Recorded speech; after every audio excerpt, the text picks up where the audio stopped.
All right, everybody. How's everybody doing? I just restarted this. I love it when YouTube tries to stop me and won't promote to people that I'm on live. So I restarted it. Um, Welcome to Weird and Woo Woo, where we're all a little weird and we get a little woo woo.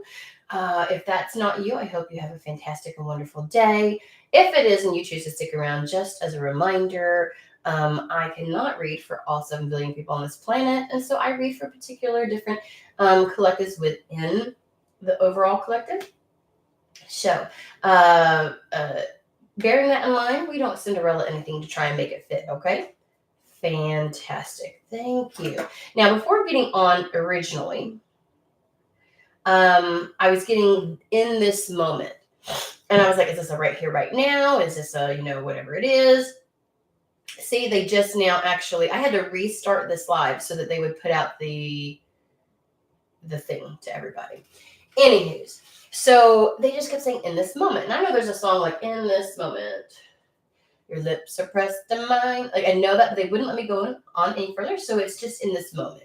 And so I figured I just put this moment as a title, and they'll try to make it, like, it'll make sense at some point, right? I go to sit down before I get on, and I see out my window I see a deer right in the tree line, right? And so I go to my kitchen to take a look, and I'm looking outside, and I realize it's an entire family, even with a little tiny baby. So there's like 3 adult deer, and there's a little baby deer. What's significant about that is, one, it was as soon as I started to sit down to do the reading, I was ready and prepared. But before that, on my way back from dropping the kids off at school, my oldest son went with me. We got some coffee and everything. We're on our way back, and we're coming down the road, and I see a deer in just enough distance run across the street so I can slow down, and we watch it almost like in slow-mo, and we're like, oh, look. And it had a very youthful look to it, right? And so I'm like, okay, if that happens, but when I then sit down in a completely different area, and it's just before the reading, I see more deer. So I looked it up for you guys. And deer tend to be my son's like animal that he connects with consistently throughout his life, right? So deer symbolizes the regeneration of life and rebirth. Antlers are kind of like shed every single year, and then they grow back. So deer tend to be like a powerful symbol of resurrection and longevity. And it can talk about, hold on. It's a sign of good luck. And so I looked it up just to make sure before we started to see what was going to happen. And then I got, oh Lord, I was doing great. I know y'all just love that, right? Just love that. Can't help it. It's spring. And when I tell you, on the entire street, the trees in my front yard are the only ones that are blooming. And they're the ones that like have that god-awful smell. We have the flowering Bradford pear tree here, and it smells like poop. Oh, for crying out loud. Hey, Trisha, good Lord. So, needless to say, and I woke up with like one eyeball that decided it was going to be like super, super, like puffy, like only one side of my face had snot. And I was like, come on. So y'all are just going to have to bear with me and like love me through it. All that good jazz, okay? Okay. So here we go. So we're talking about resurrection, rebirth, new life, and they're having a conversation about like in this moment, like right here, right now type of situation, right?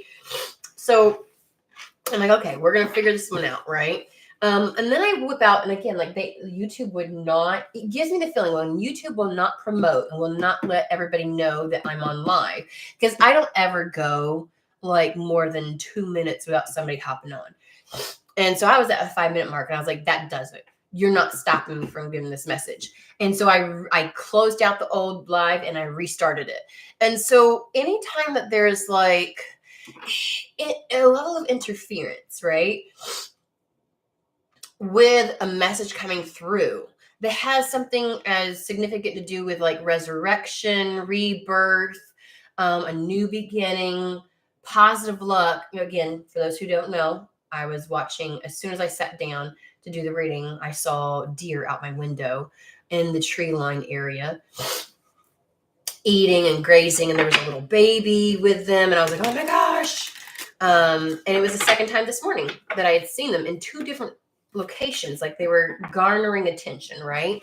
So let's just dig in and find out what's going on. I did pick up that the Moon Magic Oracle was going to be the one to pull first and foremost. So let's do this. And at this point, I'm like, I don't care how many hop on. I'm doing the message.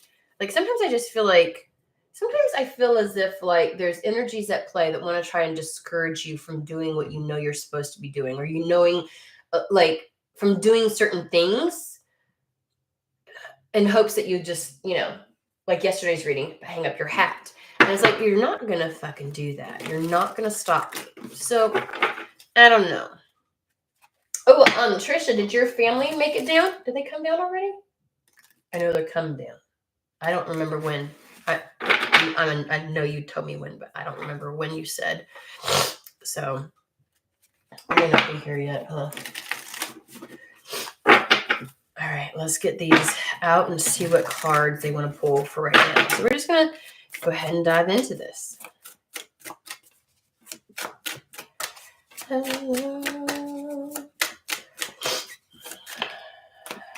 Waning gibbous. Oh, okay. That's a lot.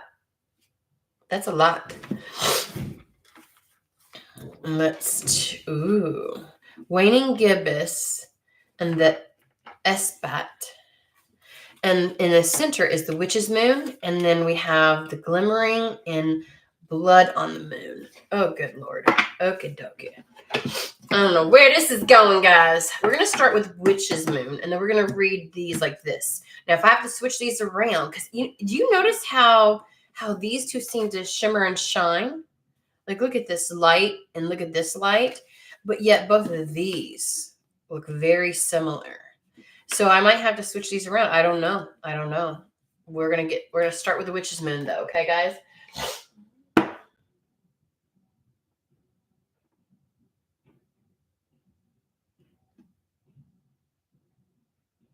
Oh, well, that's a good idea though, right? Like they can come down, get a feel, an idea of the area, and that's always a good idea. Happy birthday, by the way.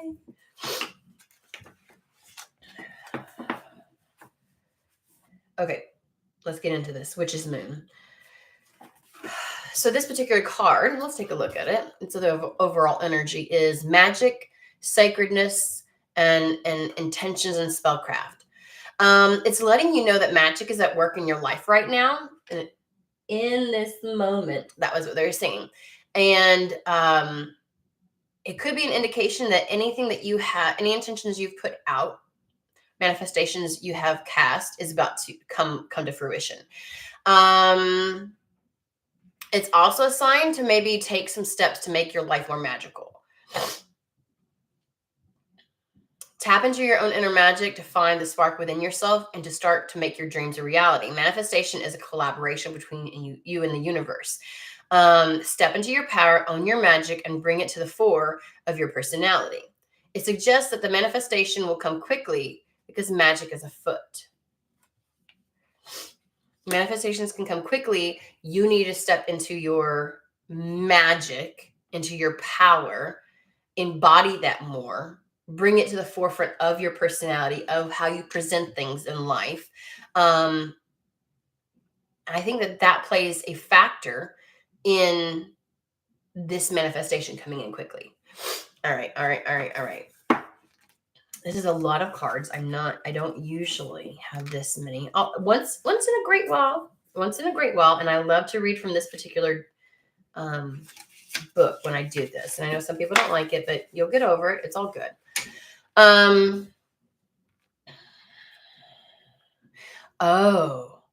So waning gibbous is talking about the calm after the storm. It's the aftermath of a significant event. It talks about how you've been through the mill a little bit, how you've been through something, and now's the time to reflect and take stock of where those events have left you, right? So this is kind of like the time of assessment and evaluation once the calm has come. After some levels of upheaval, change, inner transformation, external transformation. This is that time of decompression after things have happened, or sometimes the purging and releasing. Because when you're going through a major event, it's easy to walk through the event and kind of like just be robotic and like on autopilot. And it's only after, when things have finally settled, that you can then feel the emotions, move through things, and let go of old energies, right? So I feel like that's what they're talking about. That has been this place that you've been. And you've been, it says this card is saying that you've had to sit for a while and come to terms with the events that have occurred in your life. And that you had to learn to not fight against it. Okay. Oh, okay. So that's where you've been. Let's go to 27. Let's see. Ritual, awakening, and grounded.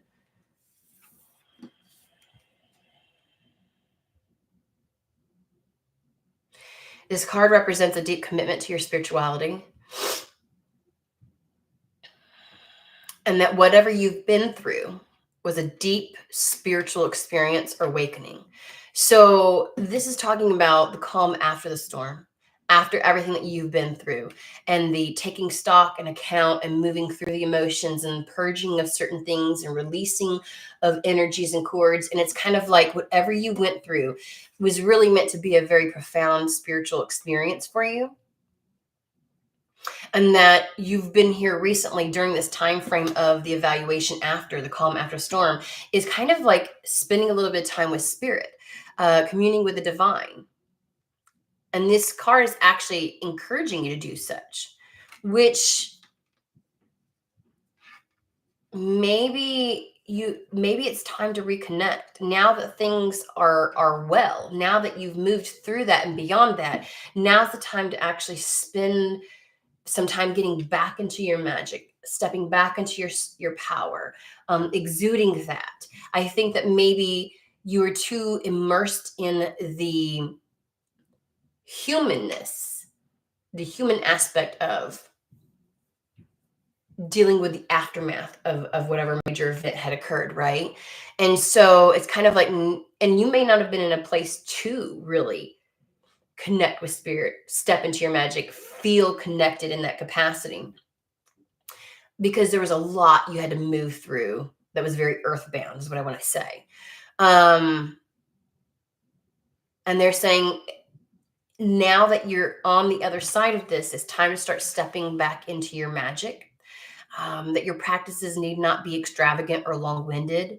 It can be in some of the simple things like lighting incense each day, talking with spirit, setting aside certain amount of time, but connecting with spirit on a regular basis. And it says commune with the divine in any way you like, but take the time to connect with spirit on a regular basis. You've been too enmeshed in the human.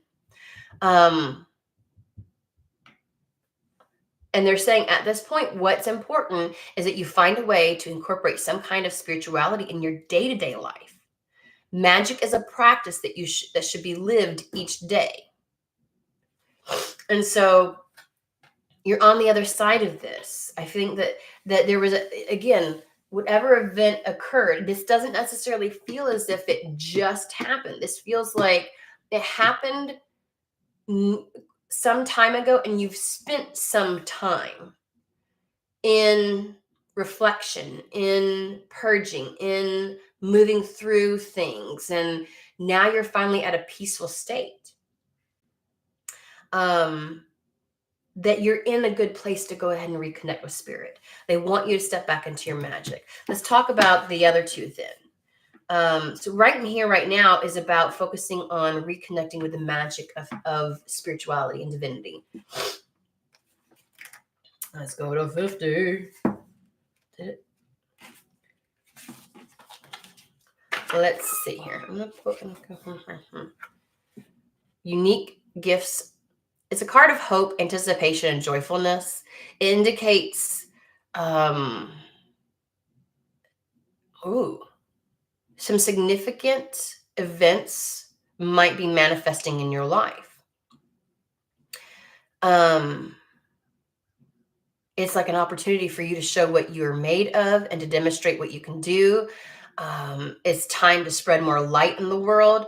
It's suggesting that you find ways to share your own unique light with the world. This is a calling back into your magic and sharing of that. Like the fact that they're like, bring your magic to the forefront of your personality. I feel as if this has been put on a shelf or a back burner, and it's not self-evident in the way in which you move in life. And they're asking you to make this a priority right now, to bring it back into your daily practice, to bring it back into your personality, and to allow other people to see this as an aspect of yourself.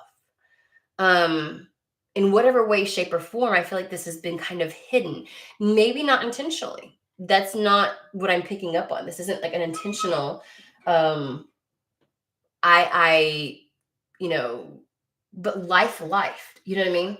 Like, not to get vulgar, but sometimes I read this when I was in my 20s, and I was like, sometimes life can ram you up the ass while you're running. Like, bitch, I be trying to run from that shit, but somehow it still manages. Can I just say that? Life can life at times.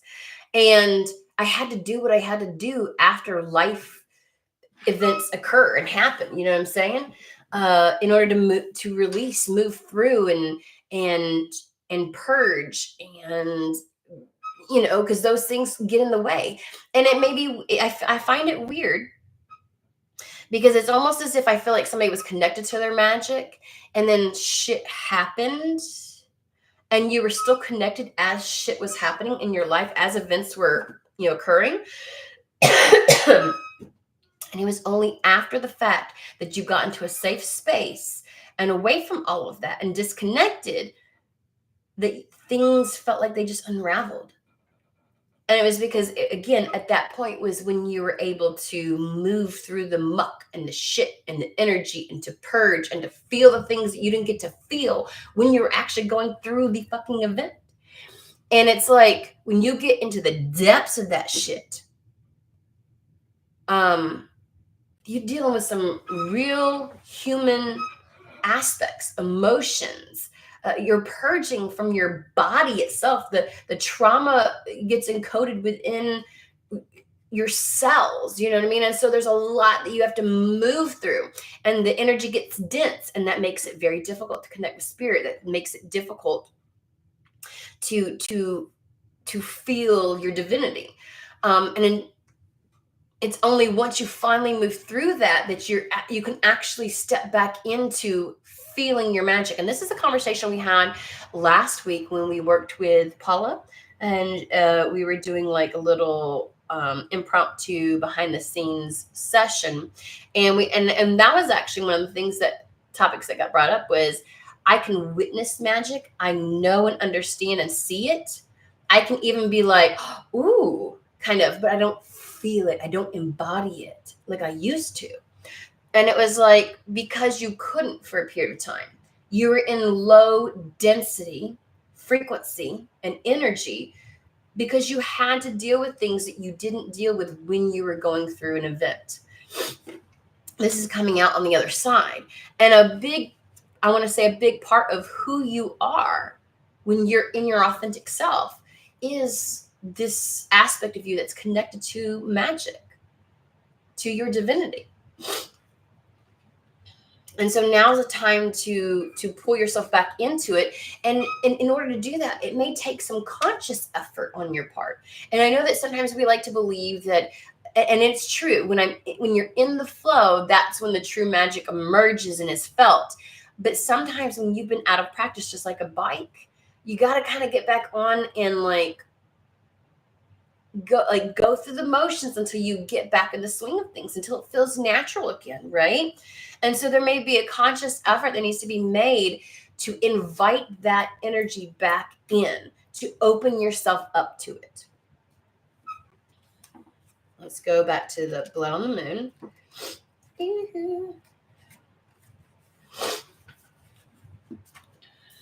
This one's all about like, hold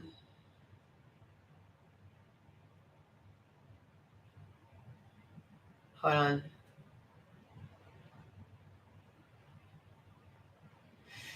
When this particular card comes out, the blood moon, it can mean that it can reflect a time when tensions can be running high. And it's kind of like considered a passing influence rather than a permanent one.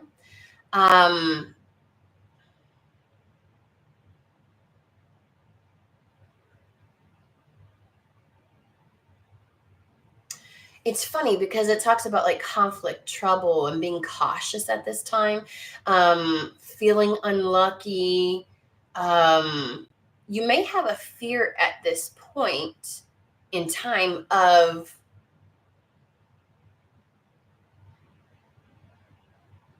stepping, like, I don't know why I'm getting the energy of like garnering too much attention. Like maybe if I step into my magic, it's going to pull in troublesome energies and conflict. And, maybe I'm experiencing still some yet.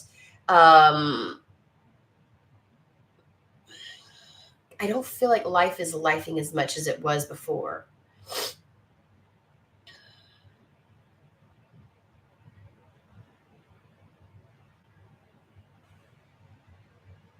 It's funny because it talks about, I'm gonna switch them. I feel like this is really heavily connected with the waning gibbous major life event. I saw that in the beginning. I was like, because this really talks about a time, like an unlucky period, and trouble and strife that has to be endured, right? And so you went, and that speaks about the waning gibbous, the major event that you went through. It feels like that's what that was. It was just something that you had to deal with, some type of conflict, altercation, tensions being high, and feeling like it was just a troublesome period.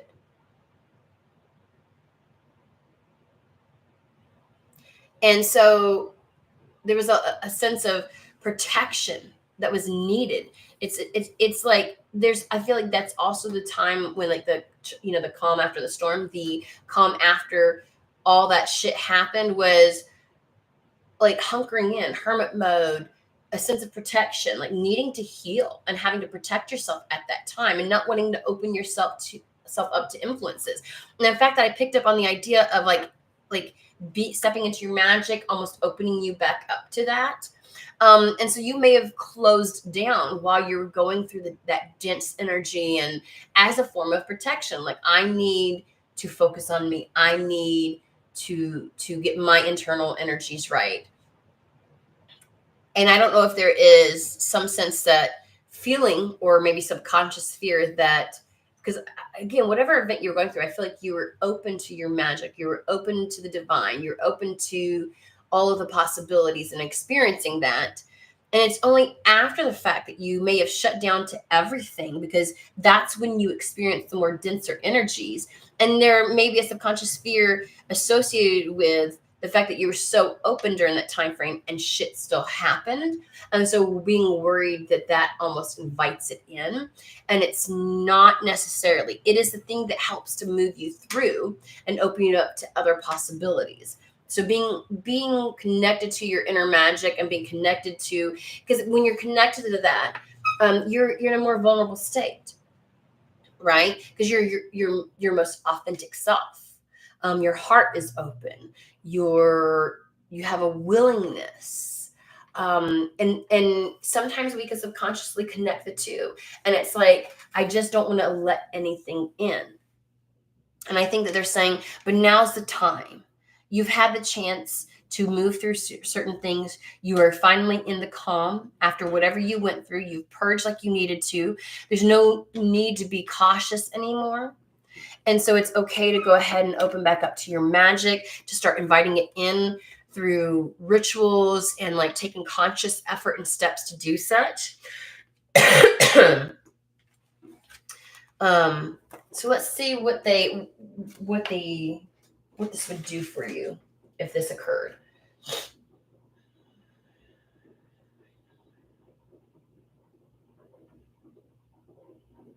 I know what you're talking about. I have done the same. I have moved water. I have busted pipes. Now, I may not have created, like the energy, watching it move through the water, it's where people can witness the frequency. But man, the influence over water, it is 100% a possibility, like real. That's what I want to say. What do you want to build on this, Spirit? How do you want to proceed with this?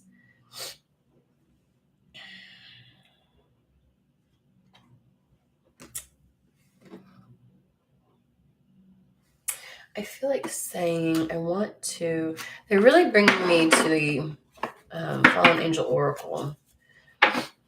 So let's see what they have to say here.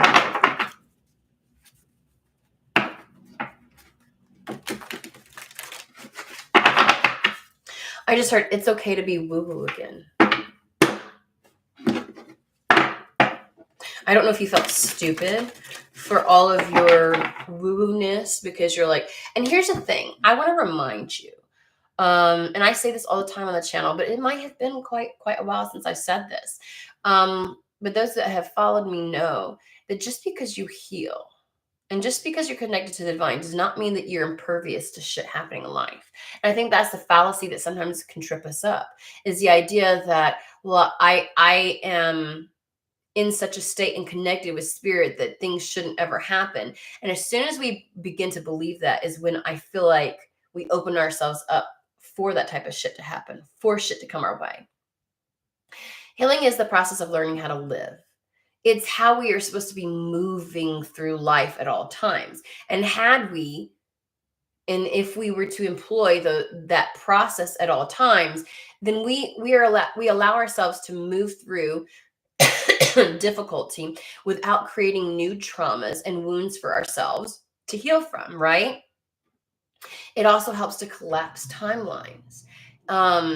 So just a reminder that just because you're connected with the divine and just because you have healed doesn't mean that you're suddenly impervious to shit fucking happening, because you're not. And that's a reminder that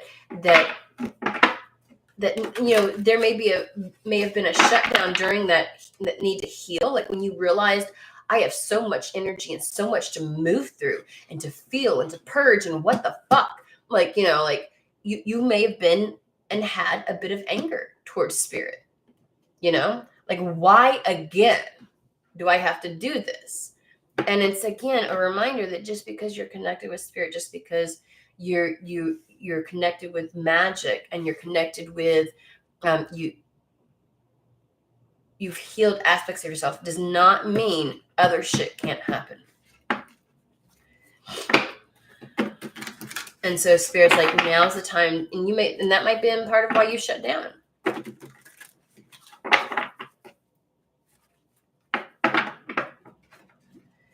But I do feel you're on the other side of that, and you're ready now to reconnect. You may even have a desire to.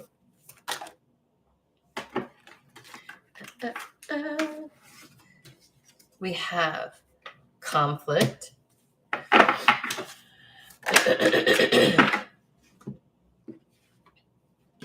Transformation, help, and healing. And look at this. I told you I was seeing the deer outside, and just definitely reminds me of a deer. That's not how deer antlers look, but this whole image here reminds me of that. And the deer that I was seeing was talking about rebirth, resurrection, and a new start. I think that you're ready for this now. I think on the heels of that conflict, there was a lot of transformation. And again, yes, it was a spiritual experience. That conflict, whatever you went through, that life event, was a spiritual experience. And allowing yourself to move through the energies that was necessary when that ended was the transformation that you were needing. And Spirit is saying we're here to help you heal the remainder of that, to step back into your magic. You had to heal from whatever that was.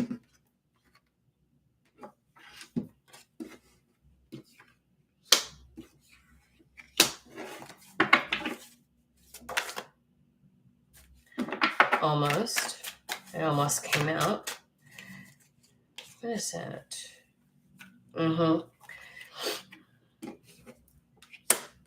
And I think that you to look at it for what it really was, that period of time where you went through the density, when you went through the muck, whether you like it or not, the idea that Spirit can help you with the etheric, but to move through all the human aspects, that is the part of the co-creation that you're responsible for. Spirit cannot do that for you. And Spirit can't just wave this magic wand and just make your internal realm better.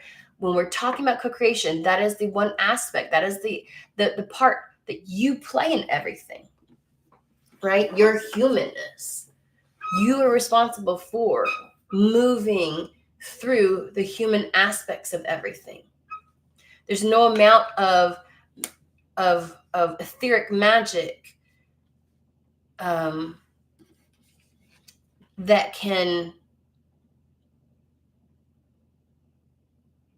make you impervious to that. It's the idea, as above, so below. When something moves through the etheric, moves through the, I don't care what you want to call it, the 5D, the spirit realm, whatever it is, it then has to be moved through down here. And that is totally, completely up to you.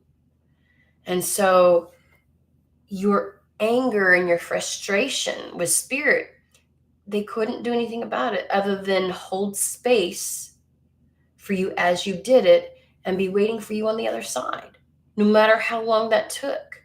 If you were kicking and screaming.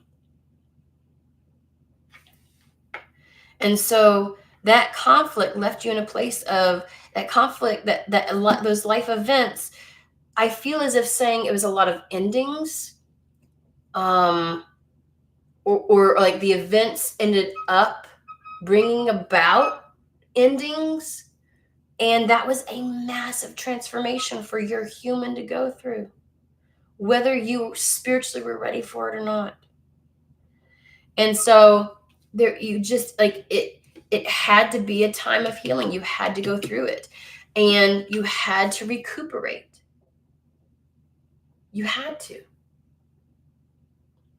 And you may be very frustrated and angry at the fact that not only did that event happen in your life, or series of events, but then it was your fucking responsibility to heal and recuperate afterwards. And I feel like that is the aspect that a lot of us tend to get hooked up on. That's the vengeance aspect that keeps us in anger and resistance instead of allowance. Because why the fuck should I have had to been the one? Because 9 times out of 10, some of it may have been your fault. You may have played a factor in it. But a lot of times when we're talking about victimhood, we focus on the fact that the initial incident, the events that occurred, were not our fault. They were out of our fucking control. But I'm the one left with having to deal with everything afterwards. And it seems so unfair for us to have to be the one to carry ourselves through that. And again, Spirit could only do so much. And I feel like saying Spirit is so very sorry. That is the linchpin, the hiccup, the kink in the way that this whole system works, is that we carry often a burden that was not our responsibility initially, but to get out from underneath, it is. And so I feel like saying there's a lot of times that's why you were still feeling the magic during the event, is because that was spirit doing its job. But the healing part, the allowing it, the moving through it, the experiencing it, and the purging of it, that's our fucking job. And sometimes we feel like I shouldn't have to fucking do this. And spirit's like, you're right. You shouldn't have had to fucking do that. You shouldn't have had to deal with so much. You shouldn't have had to absorb so much. You shouldn't have had to be the strong one. You shouldn't have to be having to heal from something that somebody else inflicted. But guess what? You are. Because nobody else can do it for you but you, not even spirit. And they're sorry. They are sorry that you had to be the one. They're sorry that you had to move through this. They're sorry that you had to take on such a burden and to experience all of that. What feels like a second time. To be in that confused state where, why am I feeling like this? Nothing around me reflects me feeling like this. Having to come to the realization that these are old, deep-seated energies being purged at this time because you couldn't do it as you were going through the event. You had to fucking carry yourself through that shit, and possibly other fucking people. So you couldn't do it. You couldn't be the one at that point in time, and that was okay. And spirit knows you had your mind set on and your heart set on, as soon as that event ended, finally getting to get what you wanted and desired and experience life the way you wanted to, and to like call certain things in. And it's like, but you couldn't until you were done. You couldn't until you purged all the energy. You couldn't until you moved through that. And yes, maybe your resistance to the idea that I have to be the fucking one to bear that burden pissed you off. And so you kicked and screamed during that. You put it on hold. Fuck this shit. I shouldn't have to. And yes, that elongated the process. It did. And you got angry, and you got angry at spirit, and spirit wishes they could have fucking done something. But you have to understand this particular existence is a co-creation. Spirit cannot do it all. Because here's the thing, even if all the magic wands occurred to allow events to happen in your life, you would have been carrying that energy with you. And at some fucking point, you would have had to move through it. Whether it was now or later, you would have.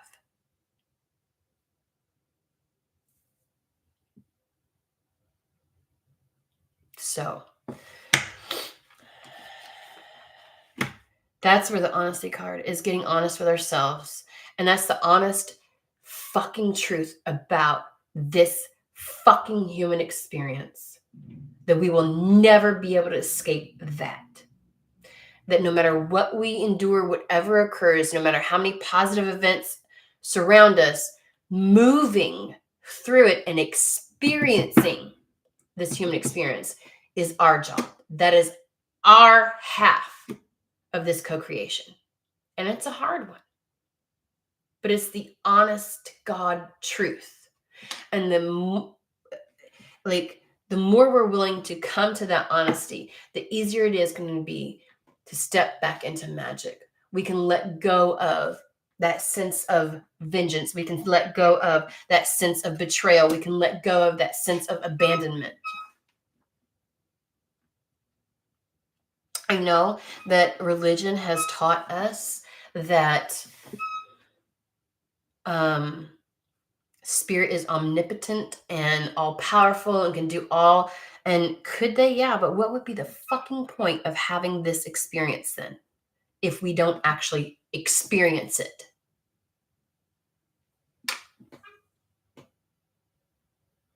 It's a truth a lot of people don't want to come to.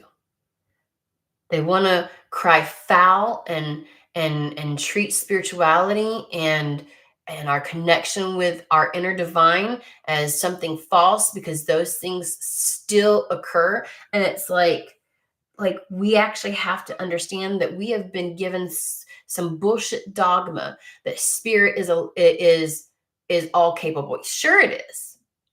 And sure it is when we allow it to move through us.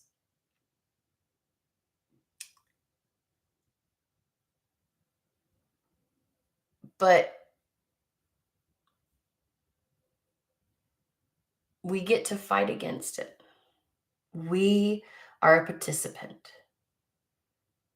Sometimes we get deep into spirituality and we act as if we are just an extension of spirit and that we don't have our own individualistic aspects, and that's a lie. It's more like that invisible string theory where we are connected and we have imprinted on us and we share this energetic cord with spirit, but we are still in and of ourselves individuals. We are not a puppet. We get to have our own experience. And it's just a hard fucking truth. And so that's why you find spirit waiting on the other side of these things, giving you the space to move through things at your own pace, in your own time. This is why spirit suggests that we be understanding of how people have to move through theirs. You should understand the density of this shit. And we do live in an unfair dynamic. And it's only unfair because we are at the mercy of our timelines crossing other people's timelines. We do not operate in any corner of existence in isolation.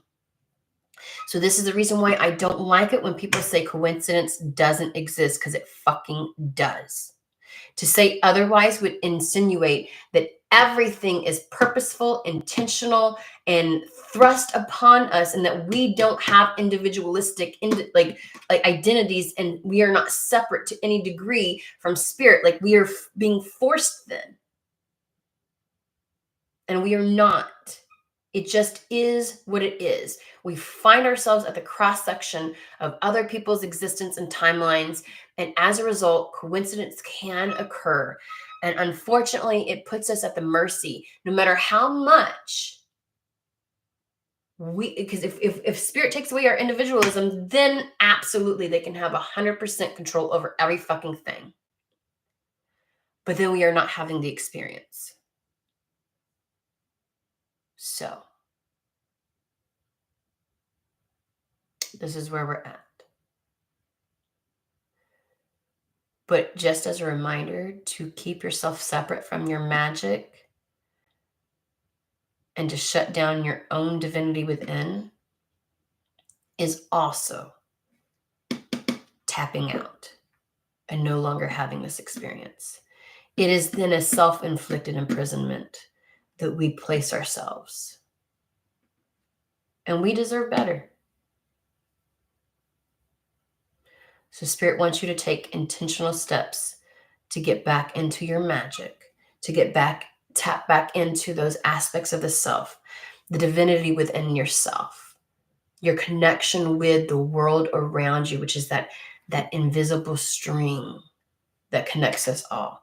They want you to come back online, and whatever steps you need to take, even if at first it's just going through the motions, to try and invite that back in. Spirit says in this moment, that needs to be your focus.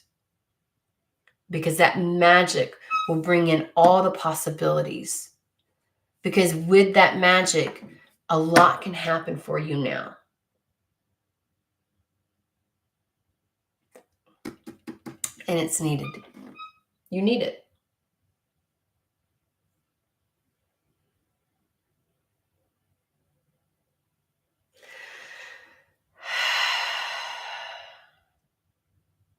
We didn't use a lot of decks, but we got the message that we needed. And I think that's where we're going to leave it off. So hope the message finds whoever it's meant for. I hope you have a fantastic and wonderful day. And I will see everybody again later this week. Bye.